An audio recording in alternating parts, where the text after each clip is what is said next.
hemos visto que ha generado polémica todo este tema y queremos profundizar, por supuesto, más todo esto. Nos encontramos acá en el estudio con el director del Departamento de Derecho Procesal de la Universidad Central, Jorge Correa, y también con el director del área corporativa de la Sociedad Legal Consultores, Luis Eduardo Cantellano. ¿Cómo están? Bienvenidos. Buenos días. ¿Qué tal, abogado? Buenos días. Hola, buenos días, Germán. Tratemos de primero despejar un poco, de acotar la discusión, porque veíamos algunas respuestas de nuestros telespectadores que decían sí, está muy bien, mejor transparencia, incluso lo hemos escuchado, otras personas está muy bien que se sepa. Una discusión es si está bien o no está bien que se sepa. Ustedes son abogados, lo saben, el Poder Judicial tiene sus fallos a vista y paciencia a todos nosotros, con sus vistos y considerandos, de manera que no hay secretos aquí. Habrá barreras de entrada para los que no son expertos en Internet o en Poder Judicial, pero ahí están. Más bien la discusión, y que tiene más sentido, sobre todo con especialistas como ustedes, es si corresponde o no que sea el gobierno, el Poder Judicial, el Poder Ejecutivo, el que tiene esta iniciativa y que financia la iniciativa. Quiero partir preguntándole a usted, Luis Eduardo, que está a favor de esto. ¿Por qué está a favor? A ver, en realidad nosotros hemos venido discutiendo en Sociedad Legal este tema hace bastante tiempo. Lo hemos llevado a la palestra, digamos, en el área académica también. Y consideramos que, en primer lugar, esta no es una institución que lesione ningún tipo de normativa de carácter legal, constitucional, ni tratado alguno que haya suscrito Chile en relación a estas materias. Y básicamente porque la Constitución, en el artículo 76, establece claramente que ni el gobierno ni el Poder Legislativo pueden entrometerse, pueden hacer revivir procesos fenecidos, en el fondo conocer causas, revisar fundamentos de otro poder del Estado, que en este caso es el Poder Judicial. Lo que establece esta institución del Observatorio Judicial, en el fondo, es entregar a un ente independiente, distinto del gobierno, más que revisión, porque también se ha utilizado ese verbo, que es el verbo que utiliza además la Constitución, sino que en el fondo la recopilación de antecedentes. El presidente Piñera ha hablado de fiscalización, ha hablado de recopilación. Yo creo que ese es un tema que efectivamente es necesario revisar, por cuanto hoy día la Constitución prohíbe efectivamente que se superpongan competencias entre los poderes del Estado. Sin embargo, si uno lo lleva esto a un tema más docente, más académico, probablemente podría encontrar de que hoy día, en la dinámica política que nos encontramos naturalmente, este tema de la separación de los poderes tan romántico de Montesquieu, la Revolución Francesa, hoy día prácticamente no existe. Hoy día, en virtud de la dinámica política, lo que existe es una interrelación entre los poderes.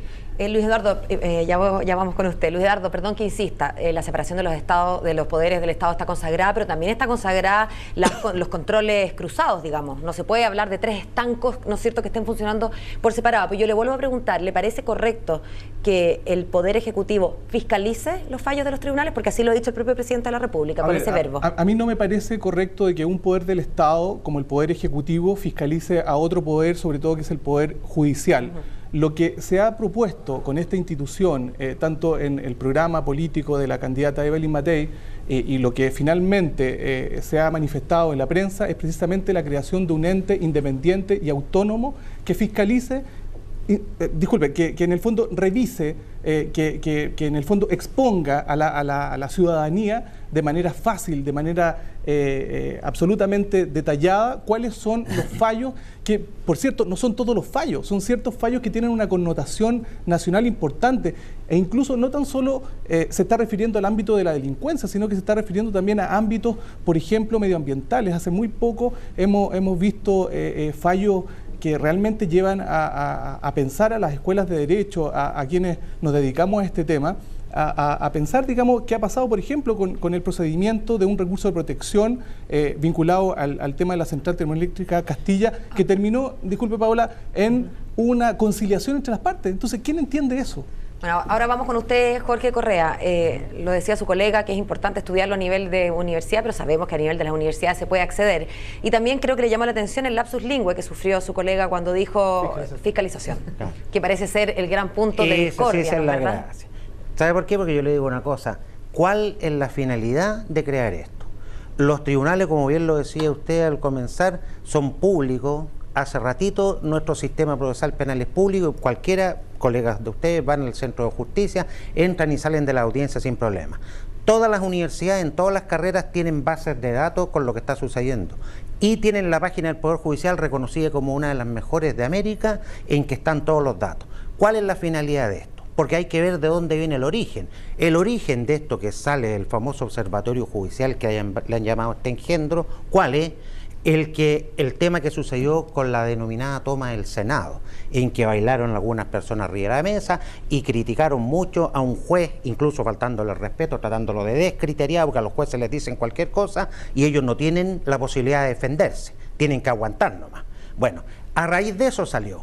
Pero yo me pregunto una cosa, si ustedes ven, ¿por qué no criticaron, por ejemplo, cuando el hijo del señor Carlos Larraín, el senador, atropellando a una persona en estado de ebriedad, lo dejan en libertad? Yo no escuché ninguna voz que dijera que ese magistrado, ese juez de garantía, era un descriteriado o era un desubicado. Don Jorge, pero yo creo que no hay que tratar de personalizarlo en Mariano Rendón o en el hijo del senador. Es que de ahí parte todo. Está bien, pero más allá de dónde parta o de las críticas si corresponden a este caso o al otro caso, creo que lo importante es centrarse como en el tema de los principios. ¿A usted le parece que tiene asidero esta lógica que se plantea desde el Ejecutivo en este momento, porque lo planteó la candidata y luego lo tomó el Ejecutivo, de hacer esto de transparentar y de ver cómo están funcionando los jueces y de repente como que se arranca la palabra fiscalizar, hay que decirlo?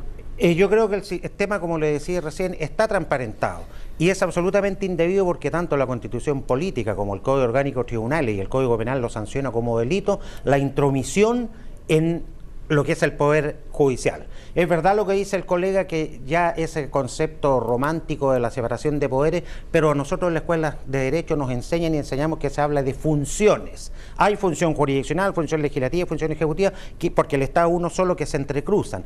Lo que no significa eso, que un poder o una función como la ejecutiva se puede inmiscuir directamente en la función jurisdiccional como se trata en este caso. Pero a ver, a mí me llama la atención esto de la palabra que se superpongan unos poderes por sobre otros, independiente de lo que se ha estado hablando estos últimos minutos. ¿En qué sentido? ¿Qué pasa si el Poder Judicial un día se le ocurre, creamos un observatorio a la Cámara de Diputados para ver qué tipo de leyes son las que discuten, que nos atañen directamente para ciertas decisiones dentro del Poder Judicial? ¿Qué pasaría en ese caso? Porque si se hace esto, financiado por el Poder Ejecutivo, uno podría pensar que el Poder Judicial podría crear un observatorio también financiado por el Poder Judicial. En ese sentido, estamos entrando en una discusión que es compleja y que puede llevar quizás a problemas mayores si es que no se sabe manejar bien, en cierto sentido. A mí no me cabe la menor duda que sí. No me cabe la menor duda que sí, porque el sistema existe.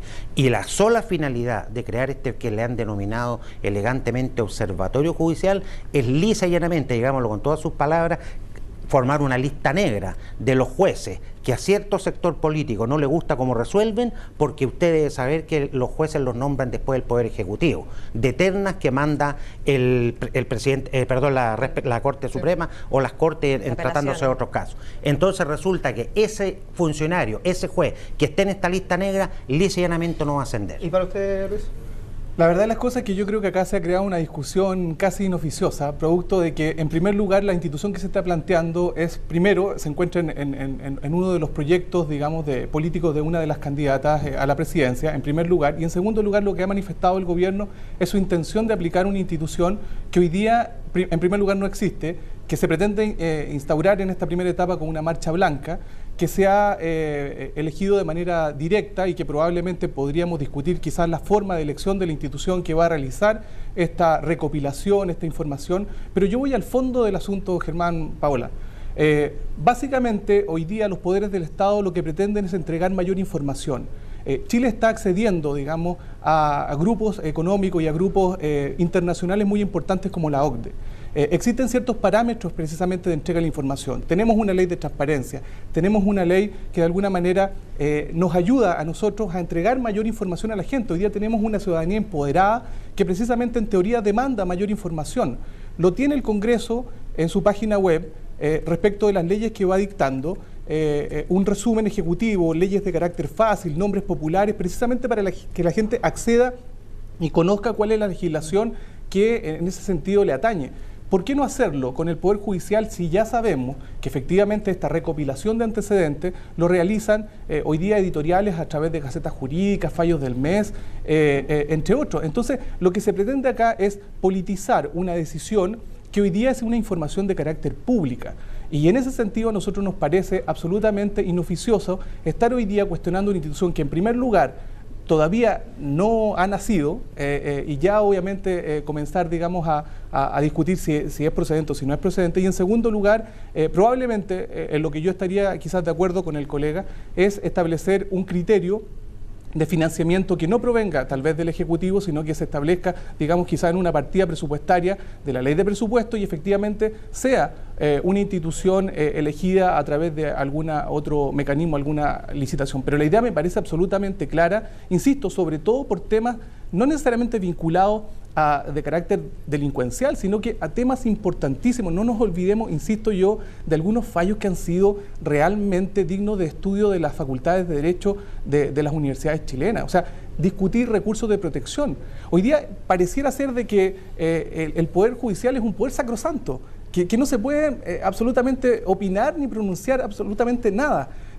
Yo me recuerdo, digamos, la opinión de una ministra de Estado, digamos, del gobierno del presidente Piñera, refiriéndose sobre un fallo, particularmente el caso Castilla, e inmediatamente se dejaron caer todas las opiniones políticas de que había una intromisión. Entonces, yo creo que acá efectivamente lo que se está haciendo, se está sacralizando a un poder del Estado que es parte de nosotros, es parte de esta dinámica política y que también, a mi juicio, no ha asumido algunas responsabilidades en lo que está viviendo nuestro país en este momento. Se va a seguir discutiendo este tema in extenso, estamos seguros. Muchas gracias a ambos por ambos. acompañarnos. Gracias. Muchas gracias. Que estén bien. Okay. Hasta luego.